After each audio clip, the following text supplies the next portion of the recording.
नमस्कार साथियों। आज बहुत ही महत्वपूर्ण टॉपिक पर हम चर्चा करेंगे जो कि शारीरिक शिक्षा और खेलकूद में बहुत ही आवश्यक है, और वो है 400 मीटर ट्रैक मार्किंग।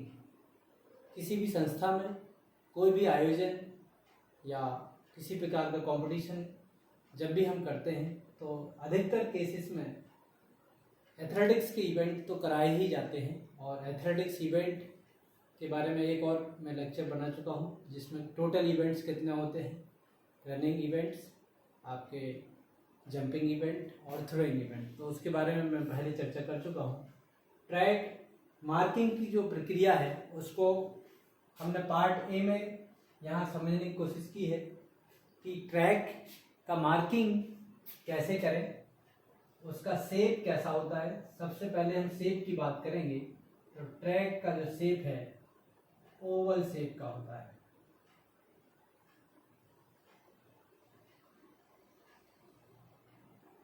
जिसमें दो स्ट्रेट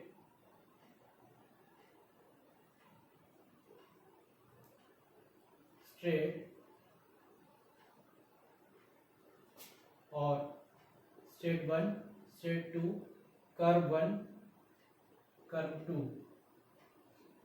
इस प्रकार से दो कर्व और दो स्ट्रेट से मिलके एक 400 मीटर का ट्रैक बनता है। और पूरे विश्व में 400 मीटर ट्रैक को ही स्टैंडर्ड ट्रैक माना है। ये इस ट्रैक की मार्किंग कैसे होगी, इसको कुछ प्रक्रियाओं के माध्यम से हम समझेंगे।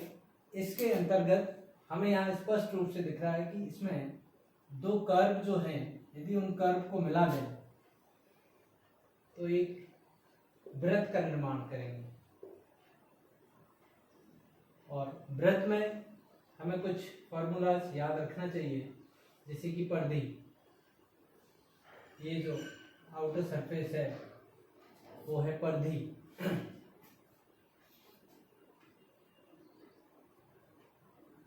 या परिमाप, और इसका सूत्र होता है 2πr। बाकी बचा हुआ हिस्सा है इसमें रेक्टेंगल, आयत। तो ये हमें चूंकि पता है कि टोटल डिस्टेंस 400 मीटर है और स्ट्रेट हमें कितना लेना चाहिए इसके बारे में चर्चा करेंगे। और बचा हुआ हिस्सा जो है वो है वृत्त। तो बचा हुआ हिस्सा जो वृत्त है उसकी परिमाप कितनी होगी, वो कितना बचेगा, इसके बारे में थोड़ा सा हम बाद में चर्चा करेंगे। सबसे पहले हम कोशिश करते हैं कि ट्रैक जो है वो कितने प्रकार के होते हैं, ट्रैक के टाइप्स।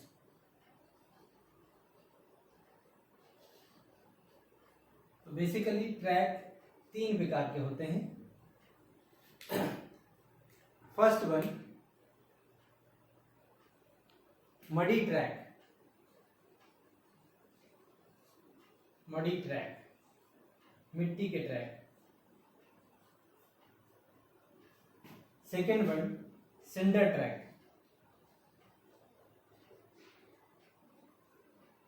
जो कि महीन काली मिट्टी जैसा ही एक जो मटेरियल होता है उससे बना हुआ होता है, cinder track. And last one, synthetic track.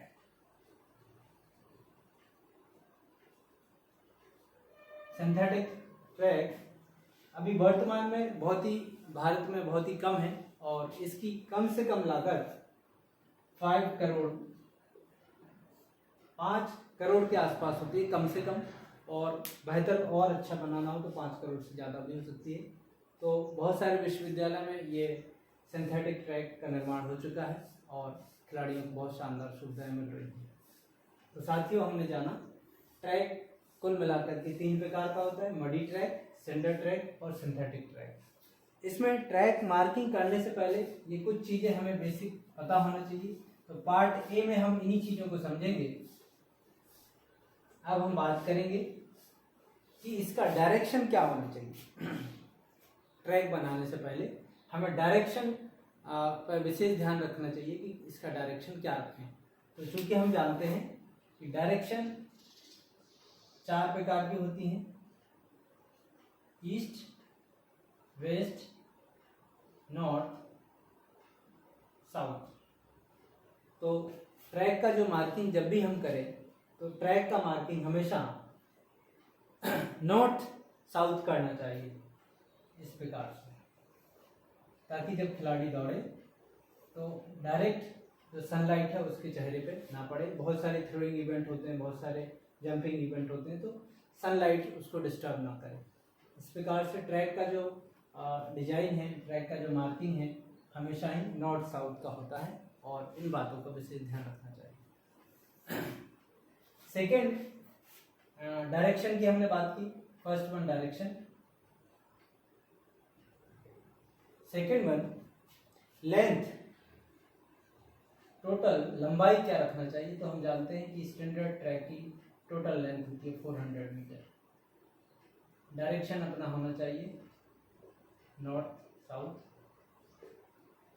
Length होना चाहिए 400 मीटर का। नेक्स्ट जो पॉइंट हमें ध्यान रखना है वो है शेप। इसका जो शेप है वो किस शेप का होना चाहिए ट्रैक। तो शेप होना चाहिए ओवल शेप।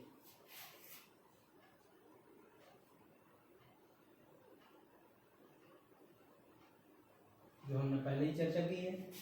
फोर्थ वन, इन बातों को हमें विशेष ध्यान रखना चाहिए, बेसिक पॉइंट्स है। नेक्स्ट वन स्ट्रेट,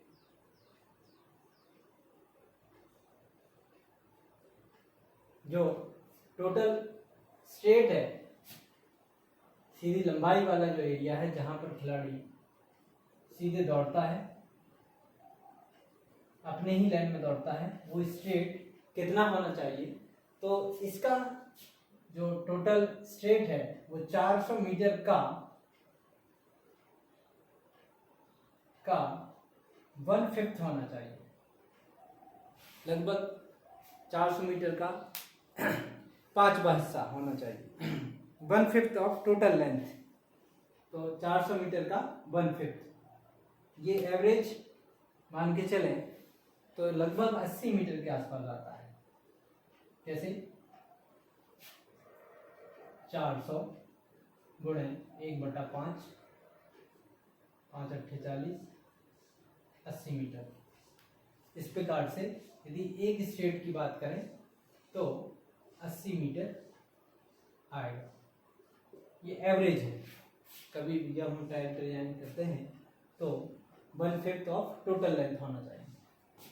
नेक्स्ट जो हम चर्चा करेंगे वो है कर्व। स्ट्रेट की बात कर ली, कर्व, जो दो कर्व मिलके एक सर्कल बनाते हैं, ये इसकी डिस्टेंस कितनी होगी। क्योंकि हम जानते हैं कि टोटल ट्रैक का मार्किंग जो एरिया है वो है 400 मीटर, माइनस दो स्ट्रेट का, यहाँ एक स्ट्रेट की बात की और डबल हो जाएगा तो लगभग 160 मीटर। ये बेसिक कंसेप्ट है, जो एक बार हम सीख लें तो बाकी ट्रैक की मार्किंग बहुत ही आसान हो जाएगी। तो इसमें से जो बचेगा 400 में से 160 को माइनस करेंगे तो 240 मीटर। साथियों, जो दो कर्व होंगे वो 240 मीटर की परिमाप वाले होंगे। ये वाली डिस्टेंस होगी 240 मीटर। इसमें एक कर्व को यदि हम पता करें तो उसमें हम 2 से डिवाइड करेंगे। एक कर्व, सॉरी, ये माइनस करने पे यहाँ पर आएगा 240 मीटर। एक कर्व की डिस्टेंस होगी 120 मीटर। ये वाली जो डिस्टेंस होगी 120 मीटर और ये भी 120 मीटर। इस प्रकार से जो दो कर्व होंगे वो 120 मीटर का एक और दूसरा वाला भी 120 मीटर का एक। नेक्स्ट हम चर्चा करेंगे विड्थ ऑफ लेन। जो लेन है, क्योंकि हम जानते हैं कि ट्रैक के अंदर टोटल लेन 8 होती है, 8, और उनकी जो चौड़ाई है वो होती है 1.21 से 1.25 1.23 तक। इसका एवरेज हम लेके चलते हैं और इसका एवरेज 1.22 मीटर इसका होता है। हर एक लाइन का जो विड्थ है वो रहता है 1.22 मीटर।